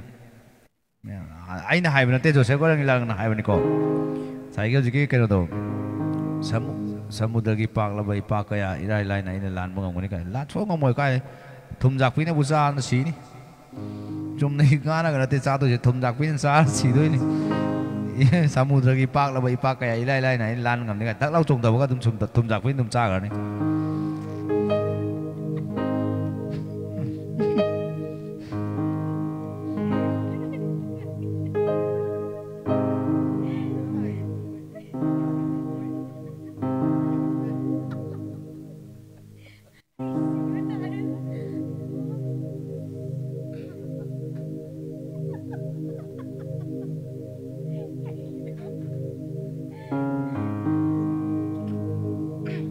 ꯇꯧꯕꯤꯕ ꯌꯥꯏ ꯃꯌꯥꯝ ꯀꯣꯏ ꯗꯥ ꯐꯥꯎꯅꯒ ꯇꯥꯔꯗꯤ ꯍꯥꯠ ꯀ ꯍꯥꯏꯔꯛꯀꯗꯣꯏꯅꯤ Dhabi ꯃꯣꯜꯅꯒ ꯇꯥꯔꯗꯤꯀꯣ Dhabi ꯃꯣꯜꯒꯤ ꯐꯤꯂꯝꯅꯤ ꯂꯥꯛꯐꯝ ꯐꯤꯂꯝꯒꯤ ꯏꯁꯩꯅꯤ ꯍꯧꯖꯤꯛꯀꯤ ꯑꯩ ꯋꯥꯔꯤꯅꯤꯗ ꯁꯨꯝ ꯀꯣ ꯑꯩꯅ ꯍꯥꯏꯕ ꯅꯠꯇꯦꯀꯣ ꯁꯤꯁꯨ ꯗꯥ ꯖꯣꯁꯦꯞ ꯀꯣꯔꯪꯒꯤꯂꯪꯅ ꯍꯥꯏꯕꯅꯤ ꯑꯗꯨꯝ ꯍꯥꯏꯗꯨꯗꯤ ꯍꯥꯏꯗꯤ ꯗꯥ ꯅꯥꯎꯕꯒꯤ ꯅꯨꯡꯁꯤꯠ ꯁꯤꯠꯇꯅ ꯎꯅꯥꯁꯦ ꯂꯦꯡꯉꯦ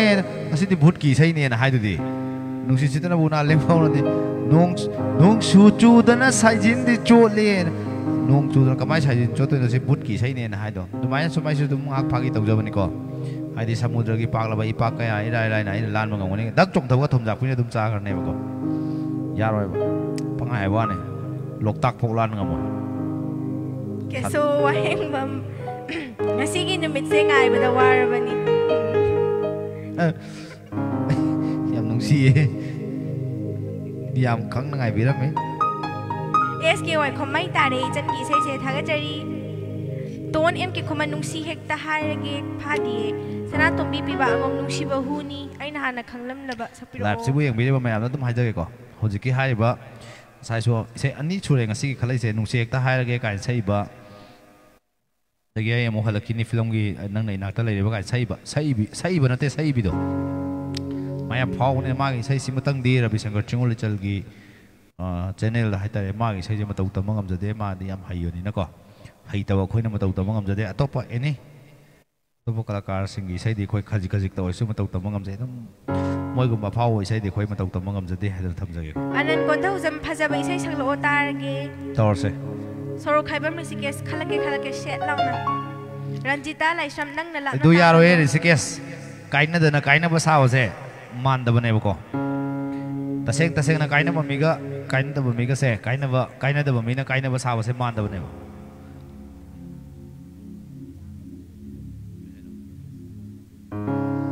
ꯔꯣꯖꯤꯠ ꯆꯅꯁꯝ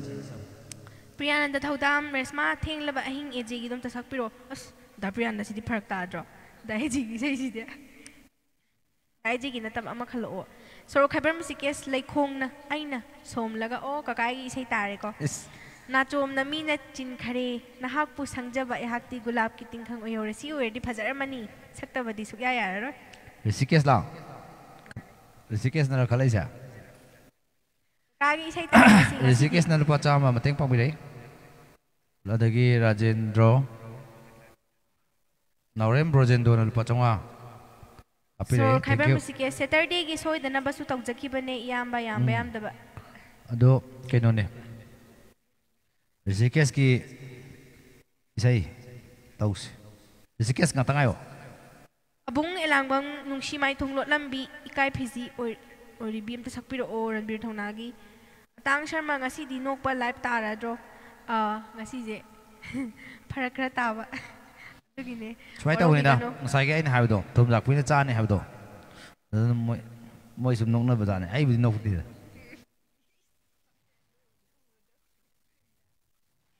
मोमो हिजम दूर बतारागुम अदुगम त sakpira udana ha asi dai sai ngatang ai dore okay mayam tan boina bro raskiran su changi sai amta sai na hai do punsi de nang gi mapu lai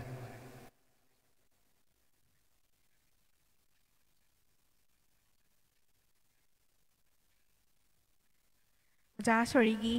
isai yam phasaba nga sakcharake Rojit chana samna khanbirakpani 52% device lock 55 quick labels device 9:55 p.m. lock screen off ring vibrate 9:56 54% progress bar slide labels button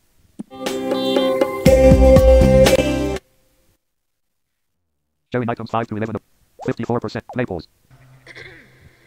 Ryan the Todam ahobagi laklone inak sida tawuda tu khakta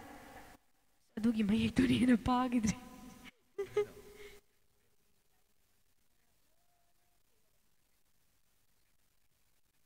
Ryan da ama khanbiro sinatawa Rajkiran Pokri hongbam nungsi hai horo ngasi di sei ama sile e kaina da mina khalak paisa ga kaina ba mina khalak paisa ga se mana deba koi Rajkiran hoy dagi koi Rishikesh hoy se moi je kaina da ba ta ne कायना दबने मोदी कायना दबाई से खले देखिए हजिके ऋषिकेश ने खले बा लाइखोंग ना इने सोमलगा गायजे याम कायना बा मिने सकोई से जते सिदि करेम नबई से ने बा ये करेम का थाई नबई से ने हाइतारे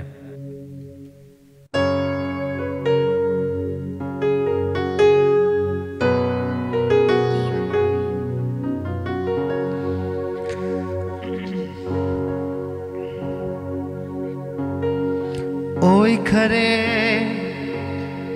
नहाती लमलान बी याय फबा कनागी कोंगलो Young जहौबा नतना करिसु ngam haude khamjabana hakbu hallage ai haksu ningamda lakhiba lambida ithanta leikhongna aina somlaga na chomna mina sem khare nganuna aina loiraga marumna mina chakhare nahak pu sangjaba ai hakti gulab ki tingkhang oi haure laikhongna aina somlaga na chona mina sem khare Rishikesh की से phone दो सकला के मथंग दे को मी चा में हेला मने हंदा ब्रम ते को anu marum haw mane doine Alex mayang nam miyamba ए Alex welcome ton em ke kuman mi na khan basi oina taragi aina khan basi phadaba ngakta mamang gidane ahum la khan bada ahum la phagi baini ngasi phadrise Rajkiran Pukriong bam duty lay ba aduna khara thengkhre से राजकिरण के से तोस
ꯊꯧꯅꯥꯎꯖꯝ ꯏꯌꯥꯝꯕꯗ ꯂꯥꯞꯅ ꯇꯥꯝꯅꯔꯒ ꯍꯦꯜꯂꯤ ꯅꯨꯡꯁꯤꯕ ꯔꯟꯕꯤꯒꯤꯗꯣ ꯁꯛꯄꯤꯔꯝꯃꯨ ꯀꯜꯄꯅꯥ ꯂꯨꯋꯥꯡ ꯌꯥꯝ ꯍꯩ ꯁꯤꯁꯇꯔꯁꯦ ꯊꯥꯒꯠꯆꯔꯤ ꯍꯥꯏꯖꯤꯜꯂꯛꯀꯅꯨ victoria ph ꯊꯦꯡꯊꯈ꯭ꯔꯦ ꯑꯃꯨꯛ ꯇꯥꯃꯣ ꯔꯣꯕꯔꯠ ꯁꯂꯥ ꯏꯆꯜ ꯔꯦꯁꯃꯥ ꯄ꯭ꯂꯤꯖ ꯅꯪꯁꯦ ꯊꯋꯥꯏꯅꯤ ꯅꯨꯡꯁꯤꯕ ꯑꯩꯇꯒꯤ ꯁꯛꯄꯤꯔꯛꯑꯣ ꯔꯣꯁꯟ ꯊꯧꯅꯥꯎꯖꯝ ꯅꯨꯡꯁꯤ ꯅꯪꯕꯨ ꯎꯔꯩꯅꯨ ꯑꯝꯇ ꯁꯛꯄꯤꯔꯛꯎꯕ ꯑꯩꯁꯨ ꯌꯥꯝꯕ ꯌꯥꯝꯗꯕ ꯃꯇꯦꯡ ꯈꯔ ꯄꯥꯡꯖꯈꯤꯕꯅꯦ ꯀꯦꯅꯦꯗꯤ ꯑꯣꯀ꯭ꯔꯝ ꯉꯁꯤꯗꯤ ꯇꯥꯕꯗ ꯂꯩꯔꯒꯦ ꯔꯣꯖꯤꯠ ꯁꯅꯁꯟ ꯊꯦꯡꯛ ꯌꯨ ꯏꯌꯥꯝꯕ ꯑꯃꯗꯤ ꯏꯆꯜ ꯀꯜꯄꯅꯥ ꯂꯨꯋꯥꯡ ꯊꯃꯣꯏꯁꯦ ꯀꯥꯏꯔꯦ ꯏꯁꯩꯁꯦ ꯅꯕꯀꯦꯁꯣꯔ ꯅꯤꯡꯊꯝ ꯆꯩꯅꯥ ꯈꯥꯡ ꯂꯤꯕꯤ ꯋꯥꯛꯆꯤꯡꯒꯤ ꯒꯨꯂꯥꯞ ꯂꯩ ꯅꯨꯡꯁꯤ ꯁꯨꯅꯤꯇꯥ ꯅꯤꯕ꯭ꯔꯝꯒꯤꯗꯣ ꯁꯛꯄꯤꯔꯛꯑꯣ ꯑꯇꯥꯡ ꯁꯔꯃ ꯑꯩ ꯇꯨꯝꯕ ꯇꯥꯔꯦ ꯅꯦꯠ ꯌꯥꯝꯗ꯭ꯔꯦ ꯍꯌꯦꯡ ꯑꯣꯏꯅ ꯏꯁꯩ ꯈꯜꯂꯒꯦ ꯑꯧ ꯈꯟꯕꯤꯔꯛꯄ ꯏꯁꯩꯗꯤ ꯂꯣꯏꯅ ꯁꯛꯆꯈꯤꯕꯅꯤꯀꯣ ꯉꯁꯤ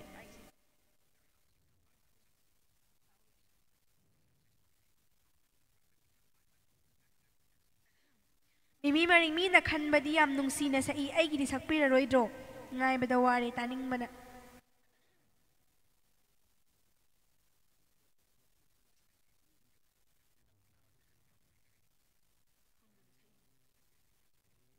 ꯔꯟꯖꯤꯇꯥ ꯂꯥꯏꯁ꯭ꯔꯝ ꯅꯪꯅ ꯂꯥꯞꯅ ꯇꯥꯝꯅ ꯂꯣꯠꯁꯜꯂꯛꯇ꯭ꯔꯗꯤ ꯑꯩ ꯇꯨꯝꯃꯣꯏꯀꯣ ꯏꯁ ꯗꯤꯃꯥꯟꯗꯣ ꯑꯦꯁ ꯀꯦ ꯋꯥꯏꯈꯣ ꯇꯧꯔꯦ ꯃꯅꯤꯡ ꯅꯥꯀꯟꯗ ꯑꯦꯁ ꯀꯦ ꯋꯥꯏꯈꯣꯡ ꯋꯥꯈꯜꯅ ꯑꯃ ꯕꯤꯙꯤꯅ ꯑꯃ ꯑꯁꯤꯕꯨ ꯍꯥꯏꯗꯣꯏꯔꯥ ꯑꯃꯨꯛꯇ ꯁꯛꯄꯤꯔꯛꯑꯣ ꯀꯜꯄꯅꯥ ꯂꯨꯋꯥꯡ ꯈꯟꯕꯤꯌꯨ ꯈꯟꯕꯤꯌꯨ ꯑꯄꯥꯝꯕ ꯗꯤꯌꯥ ꯃꯩꯁꯅꯥꯝ ꯀꯥꯎꯔꯒꯦ ꯈꯟꯈ꯭ꯔꯕꯗꯣ ꯁꯛꯂꯛꯑꯣ ꯂꯦꯝꯕ ꯍꯩꯀ꯭ꯔꯨꯖꯝ ꯏꯗꯣꯝꯕꯤ ꯗꯥꯔꯕꯤ ꯑꯗꯨꯏꯗꯤ ꯏꯁꯩ ꯑꯝꯇ ꯈꯜꯂꯛꯀꯦ ꯊꯥꯞꯂꯒ ꯍꯥꯏꯕ ꯏꯁꯩꯗꯣ ꯑꯃꯨꯛꯇ ꯁꯛꯂꯛꯑꯣ ꯁꯤꯡꯒꯔ ꯗꯤꯅꯦꯁꯅ ꯁꯛꯄꯗꯣ ꯃꯃꯣ ꯍꯤꯖꯝ ꯙꯨꯔꯕ ꯇꯔꯥ ꯑꯗꯨꯝꯇ ꯁꯛꯄꯤꯔꯛꯑꯣ ꯁꯔꯗꯥꯔꯅꯤ ꯑꯊꯣꯛꯄꯝ ꯑꯩꯁꯨ ꯏꯁꯩ ꯑꯝꯇ ꯈꯟꯖꯔꯛꯀꯦ ꯌꯥꯅꯤ ꯈꯟꯕꯤꯌꯨ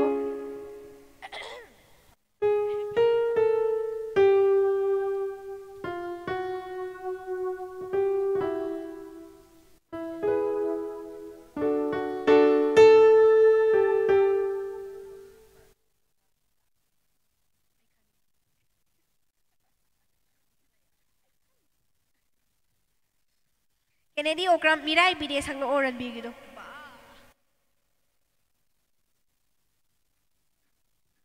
Madia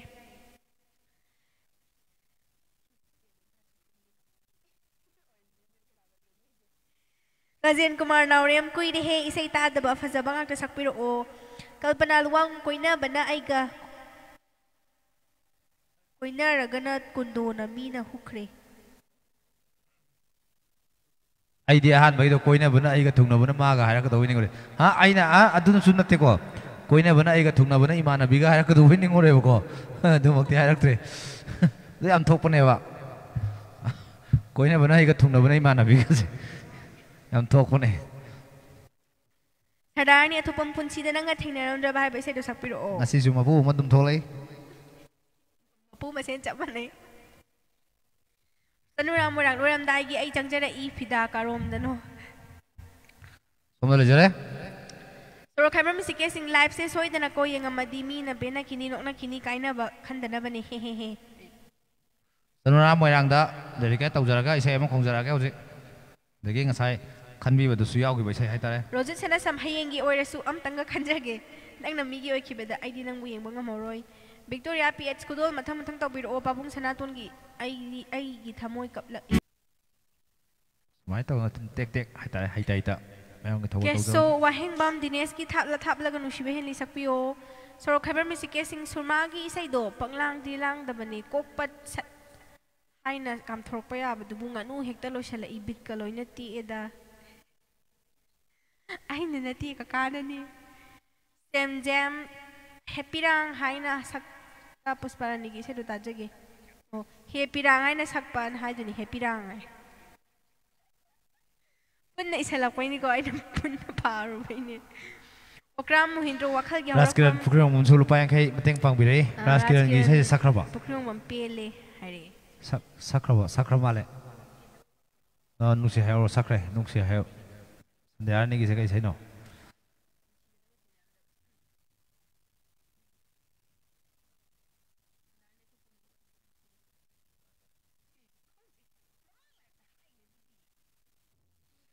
The Arani Topungi says a toka.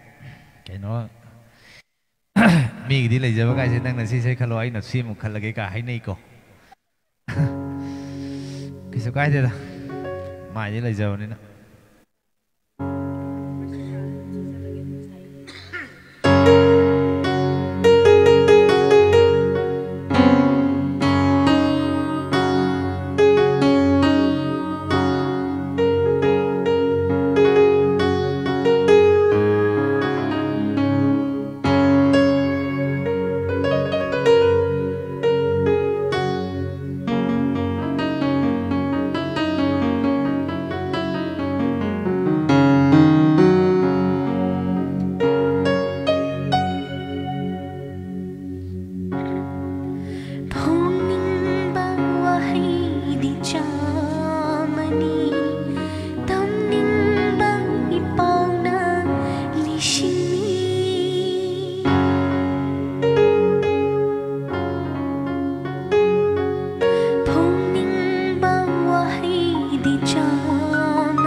Alex Myang lambam iyamba ay date 21 da lakani kay chase hay no.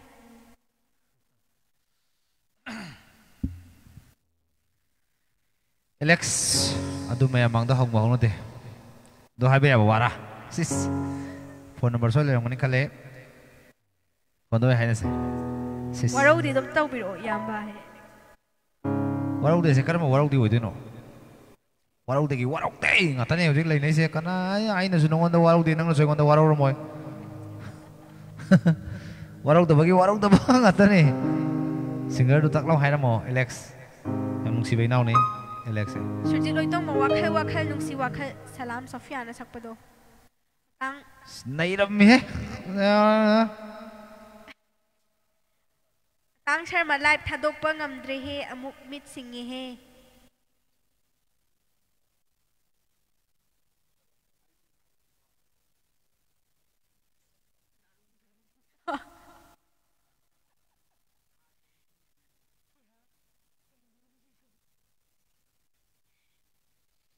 Sisi em ngoài live sẽ hay đi,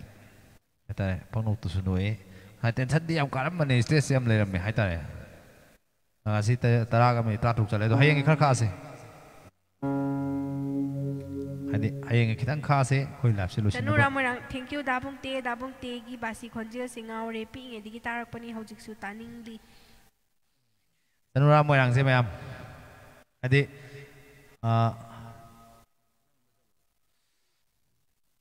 Yang khom kunja shor mai te marol thok traba nangi thamoi ran bir thona na sakpo isai dom ta sakpiro o Rosan thonau jam nice palem kaino Chanura palem khang draba hai bedo phaja die Ojit morang cha sakhi oi horani watching gi ulen do sakpiro o em nusi bese ne lagi ai gi chal Chanura moirang na hay se Chanura moirang se ai le kai gi chal ne ai na budi am nusi na maya hana ko ne mai se ngom ming su ngasi ai na hai di maya mang da ka hai ta re se sai nga tak ka tawi se han ba sam tingan ba numita adu male da male ka yam hai bu do do aseng wa ngasi dum seng do ta ge koi yam bu na so thoi na saw ro khale hai di ai na ma saw na te ma na I saw ne se ko di mana isaw ai mak tin te koi pulap samin na ba hai ta re da mana khar phau dok ki bagi yam do ma le ka noi chal ji gi mapan da gi hai ta re koi samje hai di ai na kai gumba samje ko tru khoi ram ma di सुमाय थादब ngमोइदोइनेबको आइ हाइगल पुंगतोइनेबा दु पुंगतपसिना मु नारुम जाम इंगबा निंदमदा दे समगाजे थादोकनिंगबदो दो ngसाइ इचलजिगी मपानदगी हाइतारे मागी होजिक टेक टेक home makeup खरगा टेक टेक तौजरी माना कनागुम्बसिंगना कैगुम्बा हाइदि अनकपदा हाइबनिको चिनामो अनकपदा कैगुम्बा ऑर्डर लौबिनिंग लेरगसु जिंगोले चलदा पाउ खोबिरक पकैसु गाइदे सुमंत शर्मा कुंज बिहारी की पंथुंग यौरमदाई सिदा नत्रबदि त सकपिरो सही लाले कुंज बिहारी नते स्वामी कुमार जित खुमन ओइनाम चाफाजै हे इचन की कोंजेल से थागचरी विक्टोरिया पी एचना तो नियम तंगर सु ताजगे रॉबर्ट सला इचल अमदि याम प्लीज नंग से थवाई निम त सकपिरो विक्टोरिया पीएस तोंबा गांगबम लीरा फजबदी आई खक्तने आदु सकपिरो हयेंग सकचरगी मसिदि अरांग मदि सारोसे विक्टोरिया पीएस की सेजे मते म साउंगे लोशिलमदाई ओरदी इचल की फजबै से एंतंग सकपिरो लदि याम नोय जगनी विक्टोरिया पीएस की सनातन की सेम तंग सकपिरो मो हाइबसे सनातन की सेम तेम तंग ओजा की सेम तंग संग आई ओजा से दमिंग पंजरे ओजा समाय लपम सनातन की ओरम दो माले सेम तेम तंग ओजा की आइने याम पामजब इसै ने सकपदी हैजदबा ओजा की इसै से आइने सकचबदा हाइतारे चामदा चामदा हाइबदी बुकलिंग मले सरुक लिसिंग अमा थोकपगी मनुंगदा सरुक अमा फावबा हाइतारे मतौ तंबा ngamjaba चदे पामजरुबगी सुम इसै जे आइना सुम विक्टोरिया पीएस ना ओजा सनातन की इसै हारकपसिदा मतेम तंग सुम ngangjaraम के तौजबने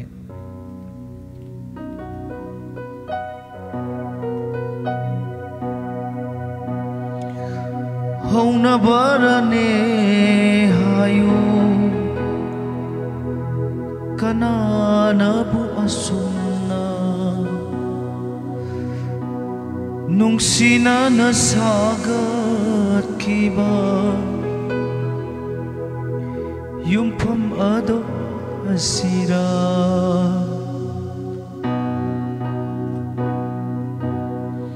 नोंमतंगदी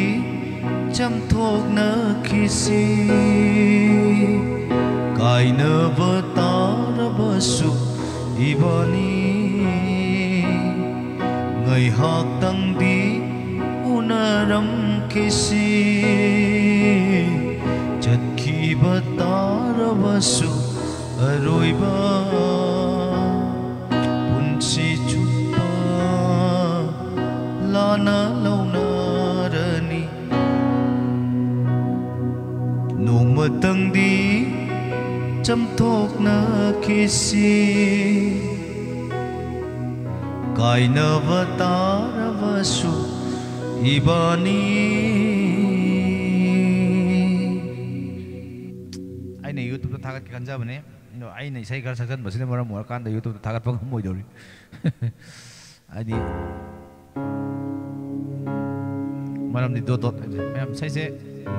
sum yam kara nungai ta ba takak electric ai da hai tare hayeng gi su khar khak si na haijage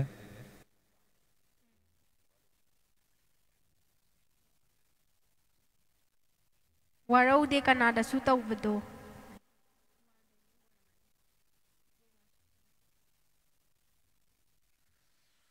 warau de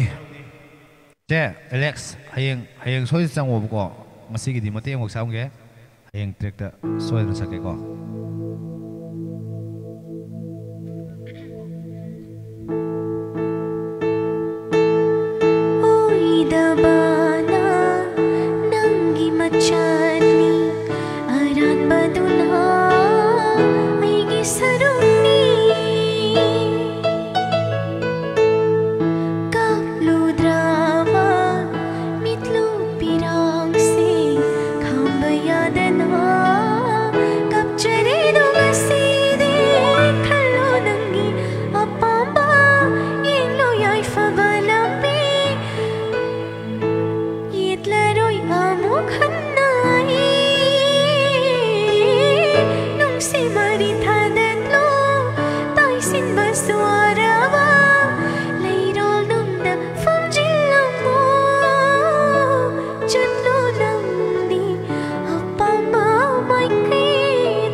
इचल Reshma अमदी कका नंबर पिरो अइना ngamjaba पोचै खरा थाजगे मरमदी लेफम फजना खंगदबना मरम मोरगा हाइजबने वखल लाना उबिगनु कका की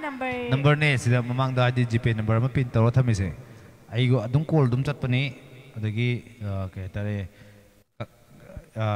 कका हाइबिरबनी आइना सुदम इचा हाइजरगे को हाइदो मै तो आइगी नंबर ने 7005777799 हादि आइना से पिन तरो थमजरी से सेगी अदुम WhatsApp ओइगेरा दगी एनी कॉल तो पिरक पोर सु लोइना मक चटपनी कैसे प्रॉब्लम लेते हैं थमजगे को thank you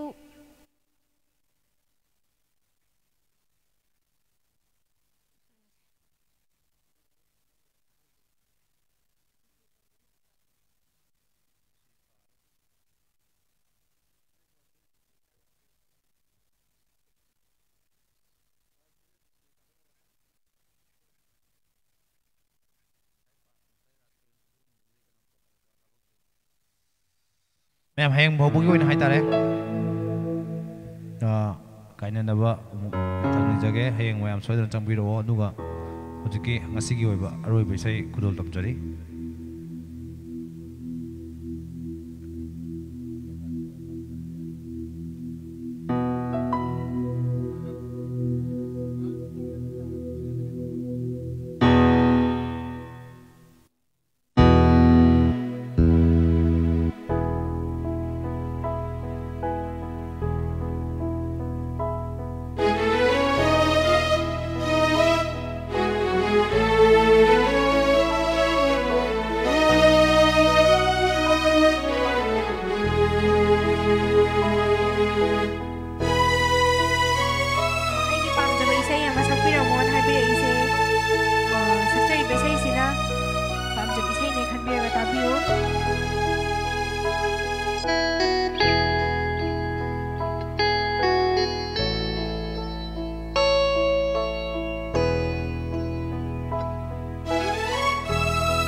ngasiगी damak tadi aroi boina kurum jari hayeng namidang gi pung lipat taw matunda soidna mu lema huriba pabung prakras ki isai ani haitare kudol tam bohona jage ngasigi saksaki isai ani sigaloina na topai isai ani maga kudol tam na bohona jage hawa phone sigaloina hayeng phabu goina punamak family rasi ngasi mateng pangbirakhiba punamak ki laman ton sunjare taru taru khudimakta mai pakpo oibiyo amadi live se buchang bidaiba punamak या फिर तो इमिनरसी तरु तरु खुदिमक my पाकपो होइबियो हाइबो फम से थमजरगा अरोइबो फावा येंबिरिबा पुनमक पु थमोय सेंगना रवि शंकर चिंगोले चलगी माइकैदगी इकोकनोना खुरमजरी काइना नबया थंग निजरी